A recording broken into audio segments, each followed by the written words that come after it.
All right, we start with some big news coming in, viewers, on Israel-Hamas war. Israel's President Isaac Herzog has claimed that instructions on how to build chemical weapons were discovered by the Israeli Defense Forces on the body of a dead Hamas terrorist.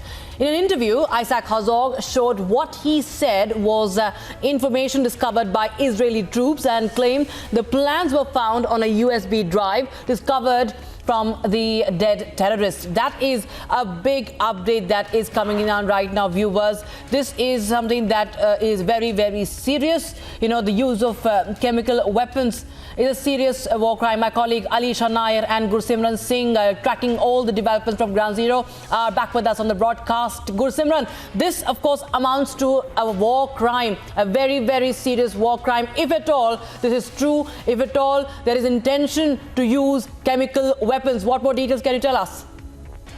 See, this is really concerning as what has been recovered from the bodies of the terrorists, those who have been killed by the Israeli Defense Forces during the attack that has taken place on 7th of October, which claimed the life of more than 1,700 civilians. That also includes some of the foreign nationals and majority of the Israeli nationals.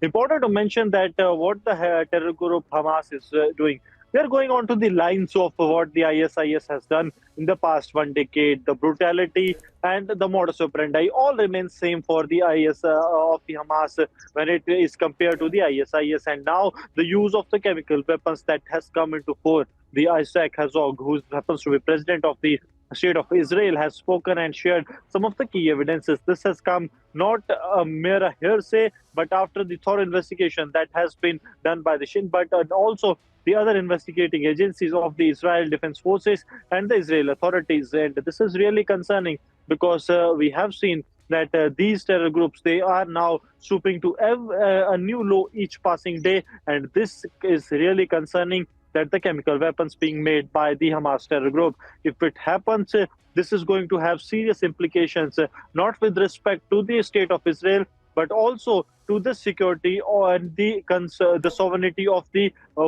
countries throughout the world. Because once the terror groups get the access to the chemical weapons, it will not be restricted to one country, but it is the humanity that has to face the wrath of it. And that's why the agencies have also taken it the serious note, and they are working on it. It's important to mention that Israel has made it amply clear time and again, be it the political leadership or the top brass of the Israel Defense Forces, that this time this war is not going to be a limited war, but this time it will bring the end of the Hamas, no matter how long time it takes. And it's been in 17 days already where the operations are still being conducted. The air raids are being conducted on the cadres of the Hamas, so that before the ground operations are launched, Israel wants to ensure that there is no major threat to the forces who will step on ground on the soil of Hamas.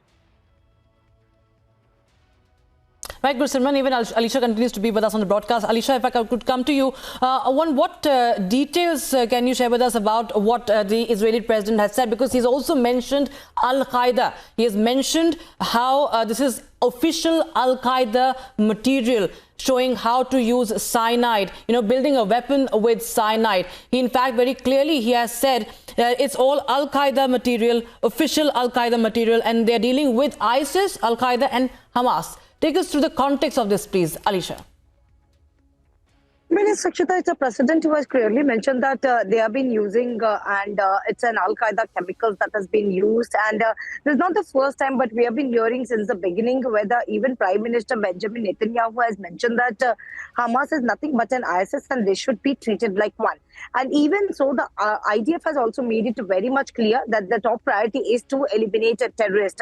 The terrorists who have been hiding in the strip, they have been detained. Not only this, but there are other supplies, including fuel and humanitarian supply that reach Hamas and will be thwarted.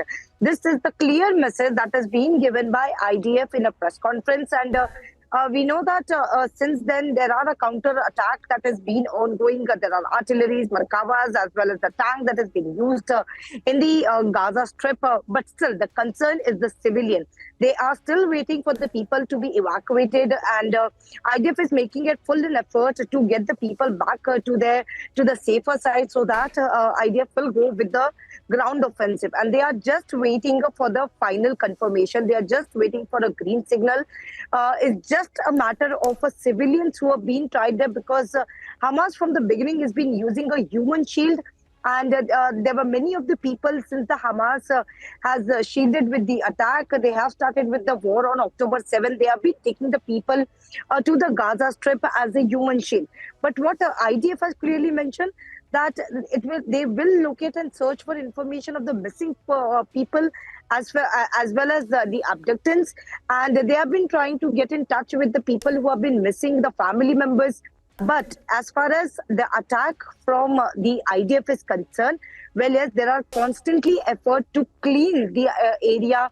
And not only this, but they are trying to locate, the task is to locate, collect and identify the information of the Hamas head as well. So IDF is making it very much clear, and also the statement that has been coming in from the president clearly mentioning they are being going to be in the ground offensive, but the only concern are the civilian who are not being able to, to come to the safer side, where Israel has been constantly asking it. But in the north, from the past days, where the IDF has also eliminated 8 terrorist squads that tried to launch a net missile and rockets, while 7 were eliminated before the launch. So we are being constantly witnessing, as we speak, we have been witnessing that there are rockets, there are missiles that has been launched by the Hamas, but has been intercepted by the Israel. Right, stay with us, Alisha and Gursimran. We are getting more updates. Israeli military has updated the number of hostages that have been taken in Gaza. Now, this updated figure is 222. Hagari also says that troops conducted raids inside Gaza over the past day to kill terrorist squads and to gather information about the hostages and the people who are missing. The war, viewers, in its 17th day today, is the deadliest of the 5 Gaza wars for both the sides.